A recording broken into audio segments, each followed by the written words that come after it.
طفيت على الحسن العبقى فالورد تضوى. هو الذي خلقكم من تراب እርሱ ማለት ያ እናንተን ከአፈር የፈጠረው ጌታ ነው። ሕያው የሚያደርገው የሚገድለውም እሱ ነው። فإذا قضى أمرا عند ነገር ከፈረደ ወይም ከወሰነ فإنما يقول له كن ሁን ብቻ ነው የሚለው فيكون ከዚያ በኋላም ይሆናል ይላል። አስካሪ መጠጥ በማለት ፋንታ መዝናኛ ይሉታል። የመንፈስ እርካታ ሰጪ ይሉታል። አንድ ጊዜ ይላሉ አንድ ባል ነበር። ቤቱ ቆሻሻ የሆነበት ረበሸው፣ አቧራ ብቻ ይሆናል። ወንበሩ አቧራ ነው፣ መስታወቱ አቧራ ነው፣ ግድግዳው አቧራ ነው። በጣም ተቸገረ። እንድታጸዳው ቤቱ በደንብ ንጽህና እንዲያዝለት ፈልጎ መስታወቱ ላይ አቧራ የሞላው መስታወት ላይ ምን ብሎ ጻፈ? በጣም ወድሻለሁ ብሎ ጻፈላት ለሚስቱ በእጁ ማለት ነው፣ አቧራው ላይ። ሚስቲቱ ያንን አየችና ደስ ብሏት አንብባ በጣም ወድሻለሁ የሚለውን እሷ ከስሩ እኔም በጣም ወድሃለሁ ብላ በእጇ ጻፈችው። እንደዚህ አይነት ሚስት የባሏን ስሜት አልተረዳችም። እሱ ያንን የጻፈው አቧራው እንደዛ ማስጻፍ ደረጃ ላይ ደርሷልና መስታወቱን አጽጂው ለማለት ነው።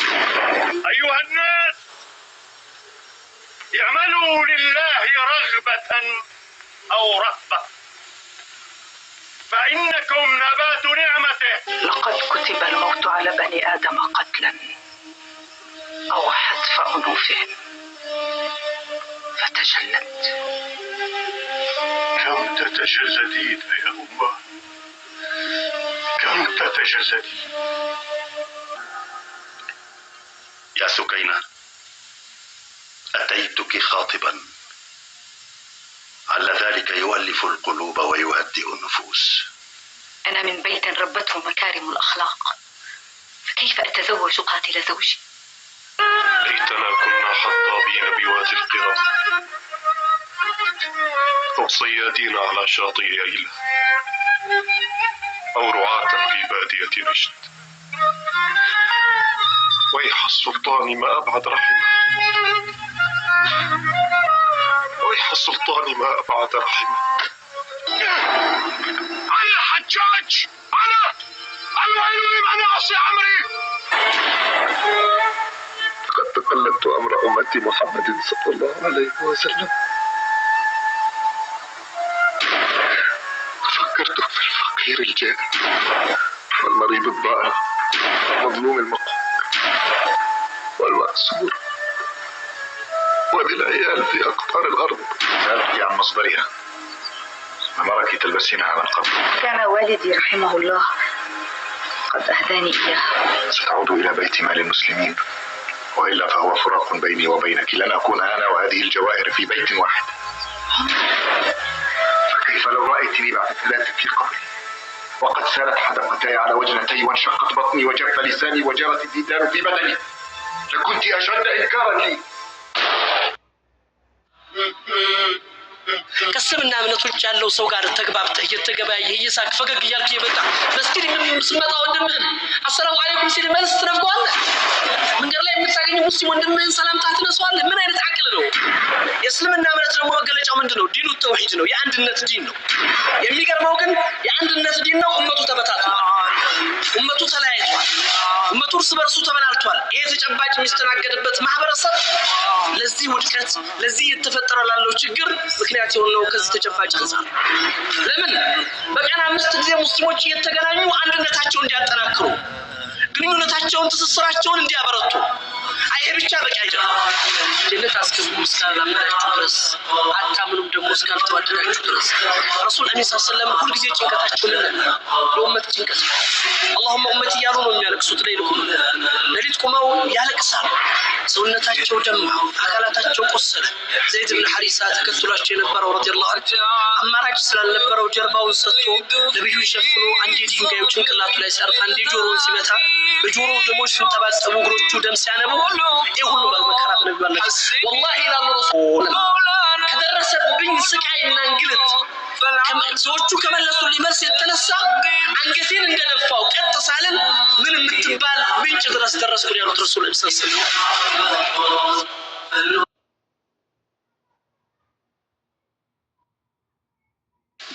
بسم الله الرحمن الرحيم. إن الحمد لله نحمده ونستعينه ونستغفره ونستهديه ونستنصره ونعوذ بالله من شرور أنفسنا ومن سيئات أعمالنا. من يهده الله فلا مضل له ومن يضلل فلن تجد له وليا مرشدا. أشهد أن لا إله إلا الله وحده لا شريك له وأشهد أن محمدا عبده ورسوله. وبعد، السلام عليكم ورحمة الله وبركاته. እንግዲህ ምናልባት አርስቱን ከኔ ቀድሞ ቁርአን የቀራው ወንድማችን የገለጸው ይመስለኛል። ዛሬ አርስት ቢያስኩት وحدة الأمة ወይም ደግሞ በቁርአን አያቱ መሰረት واعتصموا بحبل الله جميعا ولا تفرقوا የሙስሊሙ አንድነት በተመለከተ አላህ Subhanahu Wa Ta'ala ሙስሊሞችን ወደ ጠራበት ወደ አንድነት ያን መሰረት ያደረገ ነው። ለምን ምናልባት የዚህ አርስት መነሳት አስፈላጊነቱ ስለ አንድነት ሁላችንም ግንዛቤ አለን፣ ስለ አንድነት ሁላችንም ኢንፎርሜሽን አለን፣ ስለ አንድነት ሁላችንም እናውቃለን። ነገር ግን ተጥቢቅ العملي ላይ ወደ ስራ መተግበሩ ላይ ግን ብዙዎቻችን እየራቅነው የሄድንበት ሁኔታ ስላለ የሙስሊሙ አንድነት ምን ያህል ወሳኝ እንደሆነ በአሁን ሰዓት ላይ ያለውን ተጨባጭ እንድንዳስስ የሚያደርገን ነገር ነው። እንግዲህ ለዚህ መሰረት የሚሆነንም አላህ Subhanahu Wa Ta'ala በቁርአን ላይ ሰዎችን በሶስት አይነት መልኩ ከፍሎ ያናግራቸዋል። ሶስት አይነት መልኩ ያናግራቸዋል። አንደኛው ሙእሚን ነው፣ አላህ ያ አዩሃ الذين آمنوا እያለ የሚጠራው። ሁለተኛው ሙናፊቅ ነው፣ የአስመሳይ ግሩፕ ነው። በሶስተኛ ደረጃው ደግሞ ካፍር እያለ የሚጠራቸው የካህዲያን ግሩፖች ናቸው። ሶስቱም መለያና መገለጫ ባህሪያቶች አላቸው። ሙእሚኖች ምን ሊሆን ይገባቸዋል? ምን አይነት ባህሪ በእነሱ ላይ ይንጸባረቃል? መናፍቃኖችና ደግሞ አስመሳዮች በሐያታቸው ላይ ምን አይነት ተጨባጭ ይታያል? ከዛም አልፎ ደግሞ ከእምነቱ የራቁትና ያፈነገጡት ወይም ካህዲ ተብሎ የተሰየሙት ግሩፖች ምን ላይ ይገኛሉ የሚሉት ነገሮች ይኖራሉ። ከነዚህ አንፃር እንግዲህ ቁርአን እኛን ሲያናገር ራሳችንን ፈተሽ አድርገን ከየትኛው ተርታ ውስጥ እንገኛለን? እኔ ሙእሚን ነኝ ስላልኩ ምናልባት ኢማን ላይ ይገኝ ይችላል። ለምን ليس الإيمان بالتمني ولا بالتحلي ولكن ما وقره في قلبه وصدقه العمل ብለው እንደገለጹት ኢማም ሐሰን አልበስሪ ኢማን በምኞትና በመመሳሰል የሚመጣ አይደለም፣ ልብ ላይ አርፎ በተግባር የተገለጸ ስለሆነ ይላሉ። ከዚህ አንፃር ነው እንግዲህ በዚህ ጣር ነው የምንነሳው።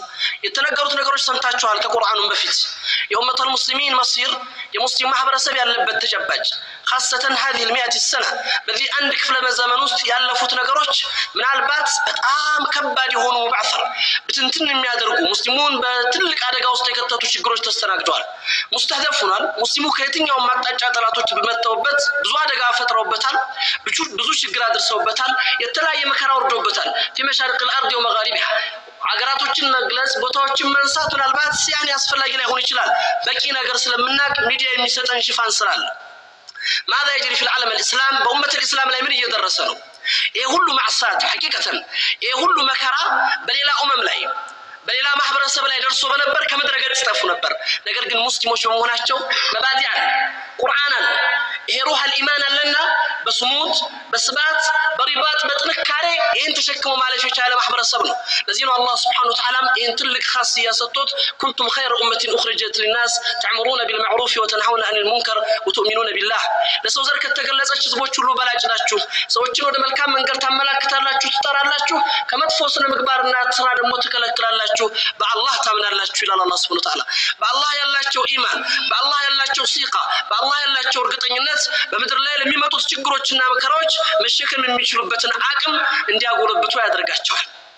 ከዚህ አንፃር ነው ይሄን ማዕሰተል ኡማ የሙስሊም ማህበረሰብ አደጋ ችግር ስንመለከት ይሄ ችግር ለምን ተፈጠረ ይመስላችኋል?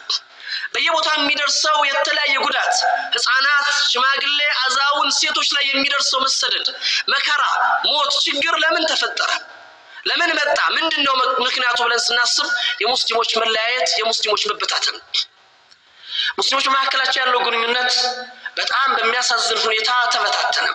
ሱብሃንአላህ እስልምናችን የተለያዩ እምነቶች ራሳቸው ለእምነቱ መፈክር አድርገው የሚይዙት ነገር አለ። የእምነቱ መገለጫ የሆነ የክርስትና እምነት ብንመለከት የስላሴ እምነት ተብሎ ይታወቃል አይደለም? የእስልምና እምነት ደግሞ መገለጫው ምንድነው? ዲኑ ተውሂድ ነው። የአንድነት ዲን ነው። ራሱ ተስሚያው ዲኑ ተውሂድ ነው። የአንድነት የአህዳዊነት እምነት ነው። ዲኑ ተውሂድ ኡመቱ ሙተባዕሲር ሙተሸትት። የሚገርመው ግን የአንድነት ዲን ነው። ኡመቱ ተበታትኗል። ኡመቱ ተለያይቷል። ኡመቱ እርስ በርሱ ተበላልቷል። ይሄ ተጨባጭ የሚስተናገድበት ማህበረሰብ ለዚህ ውድቀት ለዚህ የተፈጠረ ላለው ችግር ምክንያት የሆነው ከዚህ ተጨባጭ አንፃር። ስለዚህም ነው ቁርአን ከምንም ነገር በላይ ሙስሊሙን ወደ አንድነት የጠራው። ቁዋ ነው ይሄ አንድነት ኃይል ነው፣ የኃይል አይነት ነው። አላህ ለዚህ ነው እናንተ ከተለያያችሁ ከተከላለፋችሁ ያኔ ምንድነው ቁዋችሁን ይነጠቃል ያለው አላህ Subhanahu Wa Ta'ala። ኃይላችሁ ይሸሻል፣ ከውስጣችሁ ይጠፋል ይወጣል። ያን ጊዜ ለአደጋ ትጋለጣላችሁ። ረሱል አሚን ሰለላሁ ዐለይሂ ወሰለም በሐዲሳቸው እንደገለጹት ሰተዳ አለይኩም الامم كما تدعى الاكله الى قصعتها ወደፊት ህዝቦች ይሰባሰቡባችኋል፣ በአንድ ማዕድ ላይ ከበው እንደሚበሉት ከበው ይበሏችኋል አሉ። አሁን ነው ቅለቱን ሂነኢዝን ያ ረሱላህ ቁጥራችን አነስተኛ ሆኖ ጥቂቶች ሆነን ነው እንደዚህ አይነት መከራ የሚደርስብን ሲሏቸው አይደላችሁም አሉ ረሱላህ ሰለላሁ ዐለይሂ ወሰለም። በጣም ብዙ ናችሁ።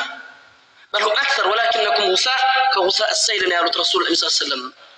ብዛት አላችሁ ግን አረፋ ናችሁ፣ ገለባ ናችሁ፣ የወንዝ ላይ አረፋ ናችሁ፣ ታይቶ እንደሚጠፋ ሰው ናችሁ አሉ ረሱላህ ሰለላሁ ዐለይሂ ወሰለም።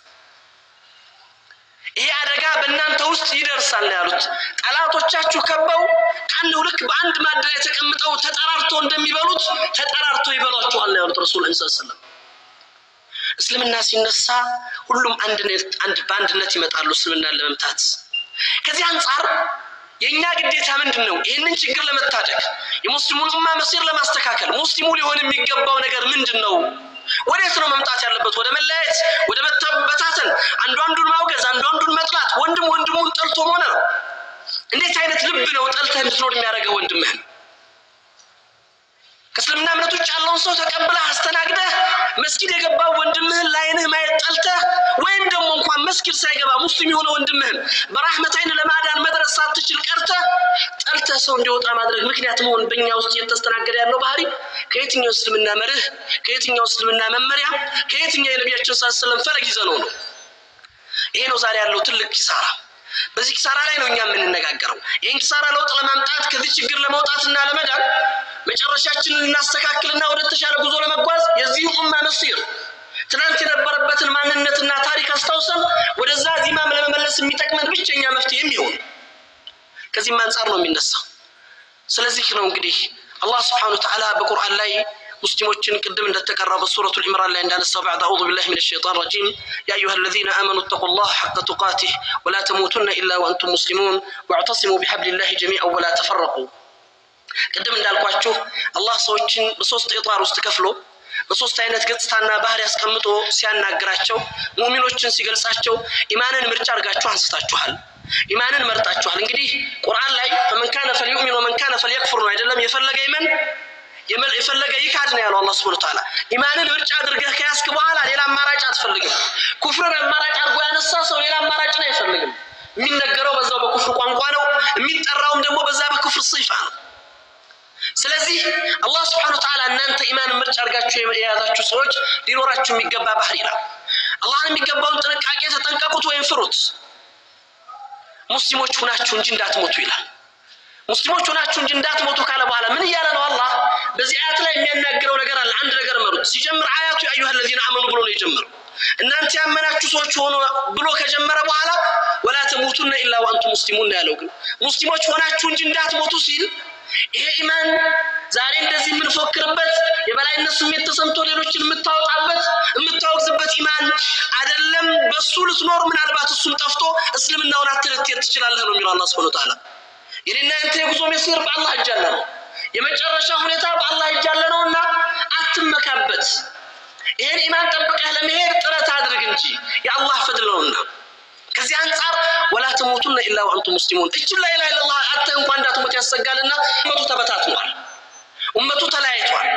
ኡመቱ እርስ በርሱ ተበላልቷል። ይሄ ተጨባጭ የሚስተናገድበት ማህበረሰብ ለዚህ ውድቀት ለዚህ የተፈጠረ ላለው ችግር ምክንያት የሆነው ከዚህ ተጨባጭ አንፃር። ስለዚህም ነው ቁርአን ከምንም ነገር በላይ ሙስሊሙን ወደ አንድነት የጠራው። ቁዋ ነው ይሄ አንድነት ኃይል ነው፣ የኃይል አይነት ነው። አላህ ለዚህ ነው እናንተ ከተለያያችሁ ከተከላለፋችሁ ያኔ ምንድነው ቁዋችሁን ይነጠቃል ያለው አላህ Subhanahu Wa Ta'ala። ኃይላችሁ ይሸሻል፣ ከውስጣችሁ ይጠፋል ይወጣል። ያን ጊዜ ለአደጋ ትጋለጣላችሁ። ረሱል አሚን ሰለላሁ ዐለይሂ ወሰለም በሐዲሳቸው እንደገለጹት ሰተዳ አለይኩም الامم كما تدعى الاكله الى قصعتها ወደፊት ህዝቦች ይሰባሰቡባችኋል፣ በአንድ ማዕድ ላይ ከበው እንደሚበሉት ከበው ይበሏችኋል አሉ። አሁን ነህኑ ቅለቱን ሂነኢዝን ያ ረሱላላህ ቁጥራችን አነስተኛ ሆኖ ጥቂቶች ሆነን ነው እንደዚህ አይነት መከራ የሚደርስብን ሲሏቸው አይደላችሁም አሉ ረሱላህ ሰለላሁ ዐለይሂ ወሰለም። በጣም ብዙ ናችሁ። በልሁም አክተር ወላኪነኩም ጉሳእ ከጉሳእ ሰይል ነው ያሉት ረሱል ሰለላሁ ዐለይሂ ወሰለም። ብዛት አላችሁ ግን አረፋ ናችሁ።